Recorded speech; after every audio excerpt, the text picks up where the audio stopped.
من قلب دبي، ومع حدث استثنائي غير مفاهيم الفعاليات العطرية عالمياً. After I have reviewed all of the evidence, I can officially announce on behalf of Unifor Records that you have received a grand total of 170. فخر الإمارات العطور حققت إنجاز تاريخي ودخلت موسوعة جينيس للأرقام القياسية عن أكبر تجربة عطرية.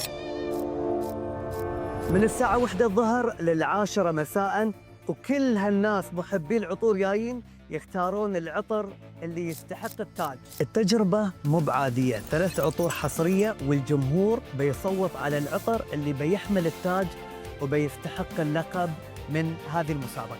لكن المفاجأة ما بتنتهي هني. صح ان العطر الفائز بيعلنون عنه اليوم، ولكن بينزل في نوفمبر بالتزامن مع ذكرى افتتاح الشركة. العطر الفائز هو ميدنايت بلوم. هذا العطر اللي اخترته أثناء التجربة. والحين السؤال لكم، هذا العطر المميز الفائز بتهدونه حق منو؟ اكتبوا لنا في التعليقات.